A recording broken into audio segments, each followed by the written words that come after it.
So then if you go back to if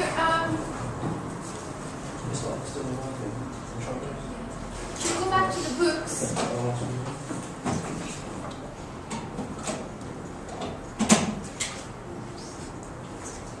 within each section, please use alphabetical order. If you've got the same author repeating itself, then you can either repeat the word or just draw a line like this. It really doesn't matter, provided it's coherent.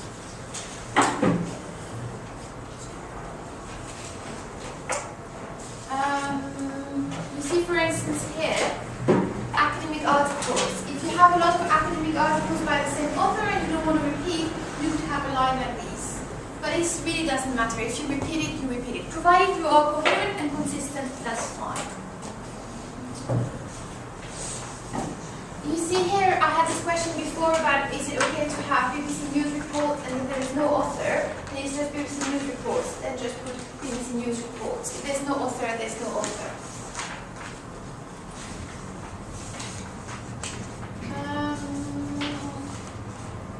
Cases, you know how to reference cases. How do you reference reports? How do you see that? Which one? Just the reports and statements. NGO reports. Okay. Except here, it would have been good to have The date? the date it was accessed. Yeah, in case it changes.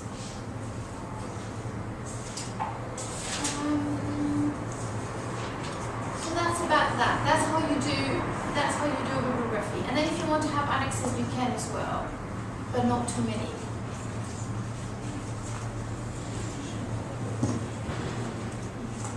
Okay. So, other issues. Yes. Say, for example, to find documentaries, official documentaries on YouTube, but I can't find them anywhere else. Good question. How would you reference that? Is there an author for the document? Obviously, just the person that's uploaded. Is there a date for it? No. Is there a title for it? Okay. And then the address and the date that you've So accessed it. would you write down the person that uploaded it as well? No, usually you would, you know what, usually when you have a click, you would have a reference usually at the bottom saying, you know, I don't know, I'm just taking an example, Sky News or, Okay. then that's the original source, not the person who put it on Can you YouTube. take a picture of the context based on this structure and see what it is?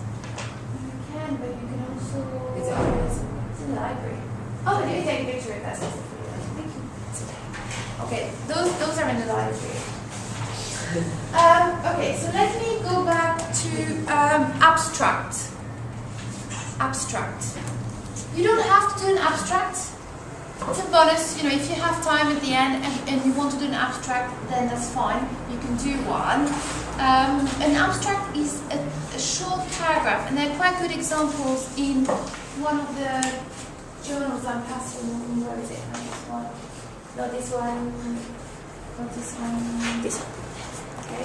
So this one is quite good in terms of looking at examples of different abstracts. So you see each article has got an abstract. It's a short summary of your paper that you usually write at the beginning, underneath the title. You don't have to have one of those, but it's if you want to, and if you have time towards the end. Now, something else I need to talk about are the, I'm going to use the board for that, the Latin phrases in cross-referencing your sources. So how do you normally cross-reference your sources when you write an essay? Tell me, what do you use?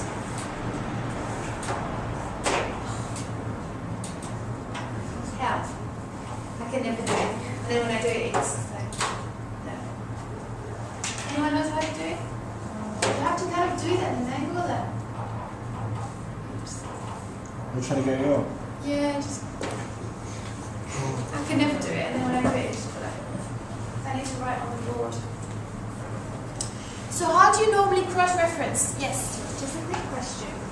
In this one, for example, just looking at footnotes, and it gets to 99, and then it suddenly goes to 1. Okay, so that's a good question. Oh, thank you for that. So that's another question. Now, in terms of your footnotes, do you number them from 1 to 100 throughout the dissertation, or do you number them by chapter? As in each chapter you start at 1 again. It's entirely up to you, provided again you're consistent. So you don't do just 1 to 1. Not one way is better than the other. No. Provided you're consistent, then that's fine. That's the only rule. Okay, so how do you cross-reference normally? Tell me. What do you use? Do you repeat the footnote? No. Okay, tell me. So, this for Eden, yes? Opposite, like this. Ibid. What else? Supra. Good. What else?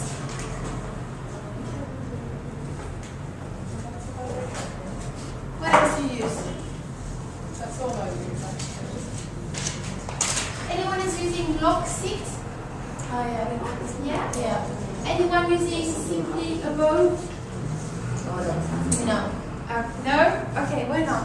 Are we supposed to use that? No, I don't think so. Okay, so what the Oxcola guidelines say, they say avoid using all these Latin gadgets. They call them Latin gadgets. Yes? Yes, avoid using them. Now, it doesn't mean you can use them, but generally try to avoid using them. If you're going to use them, make sure you know what they mean. So, what's this supra? What does it mean? That's not a Latin gadget, but what does it mean? No, I've never used it. Okay, what does that mean? Above. Above exactly above. Exactly above? Or mentioned above. Above where? Anywhere above? Anywhere. Anywhere above, okay? So this is the same. Supra and above is exactly the same. Which one you use is up to you, but if you choose one, then stick to the one all throughout the work. So you can have the author, so let's say Webley, above, note 17. Okay? Or the example that the Oxcola chooses gives is this. Webley and 17. So without above, without anything. Okay? So would you use that same with page 200 or so? Okay, What do so you mean by N? note. So if you were saying a page. Hold on, that's the second bit, okay? So then you can have Webley above note 17, but you're talking about a different page. Then you could have at page 10, or you could have just note 17, 10. That's even simpler. Provided you're consistent. Choose one way and then stick to it until the end, all throughout the work. Now, what's this Eden? What's ib and what's ibid? Ibid is... Isn't it the same as the same as butterfly? Ibid, Yes, the previous one. but I think the page number is different. Oh yeah, that's very nice. Okay, so what's the difference between ib and ibid? The ib is exactly the same, ibid is the same, but different page number. That's how I use it. What about Eden then? Is that exactly the same? Never use ibid. Okay, what about so what about opposite then? Opposite is somewhere above, but different Somewhere page. above, slightly above. So basically these ones are the same. Okay? So these are exactly the same. It's above somewhere. Okay? The only other difference is directly above. So Eden, where is Eden? Eden or Ed, how you see it, means it's directly above. So if you have a reference to Webley and then you've got a title, and then you're going to cite her again at exactly the same page, then all you want to say is Ed or Eden. Yeah? To say it's exactly at the same place. Then you've got Now, if it's not directly above, hang on, I wrote it down because I'm getting confused myself. So idem, that one, is directly above.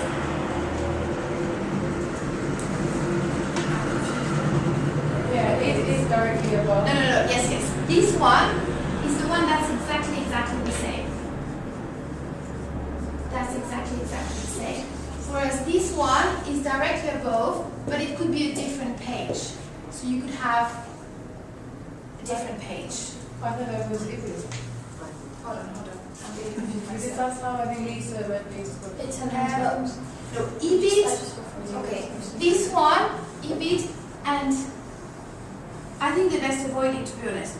EBIT and idem mean the same. You see, because it's so confusing. This one and this one mean the same. So, okay, let's cross this because it's easy, and this is easy. So this doesn't cause any problems. Supra and above are easy. Idem means directly above,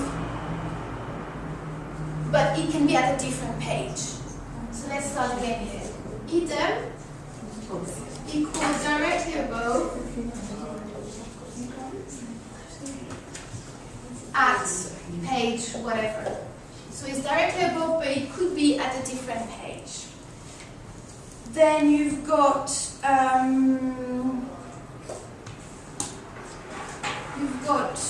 EBIT, which is exactly the same. So these two are the same. And then you've got log sit, which is exactly the same as previous. So it's the same page, the same everything. That's log sit. But I wouldn't advise on using any of the gadgets, to be honest. I tend to use above or supra.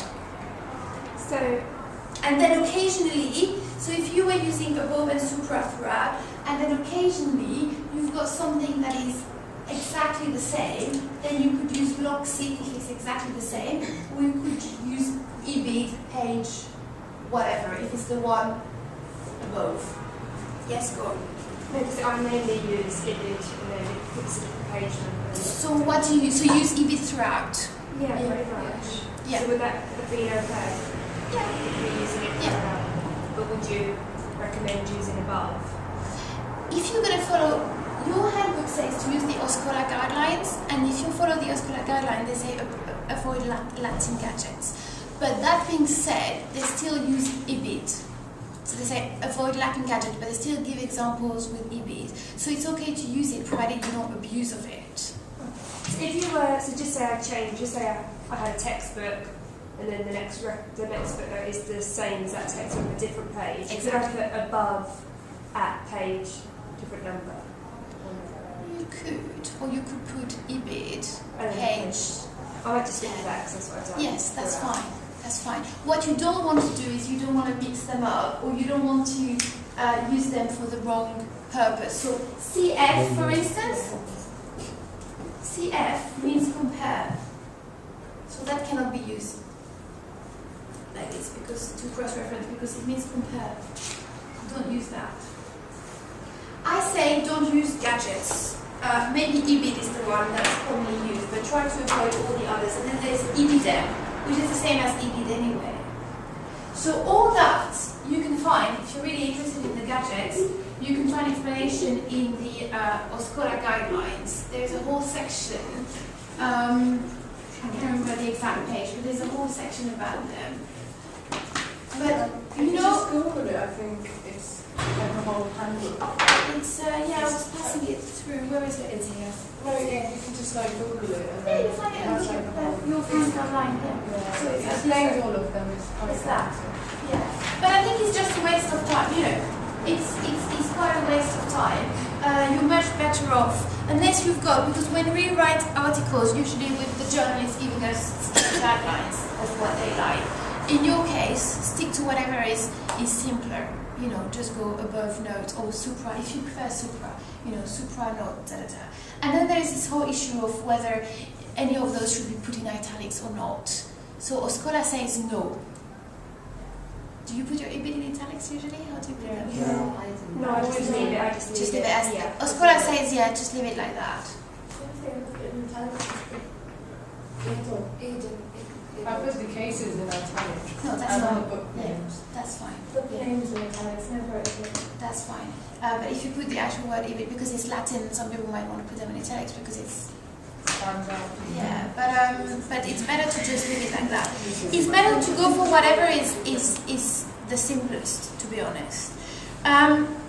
Bibliographies and footnotes are very time consuming, and sometimes, to be honest, I find it actually more complex than writing the paper.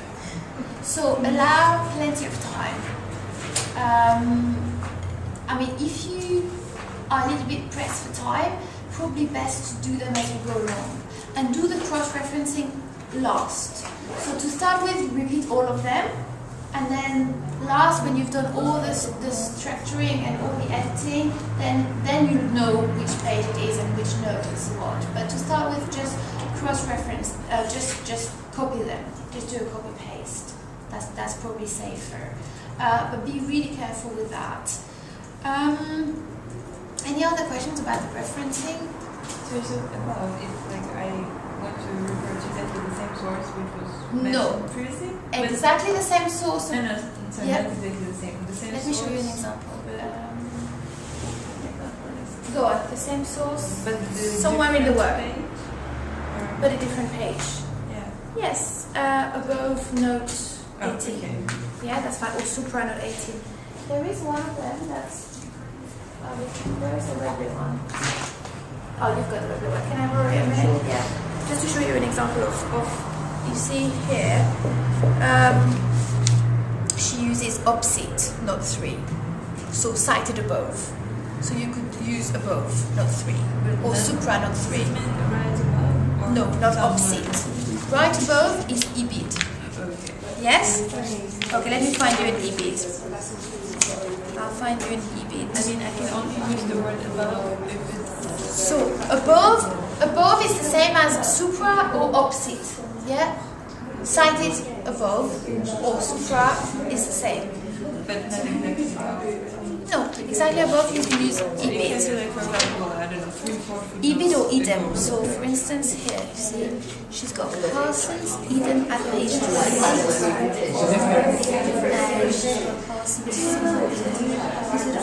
Parsons, you see? So here she's citing again Parsons in the same book. So she goes to Parsons, Eden, but at a different page. And then, again, she's citing Parsons. She just goes Eden at page 34. Yeah, try and avoid too many of them. You see here,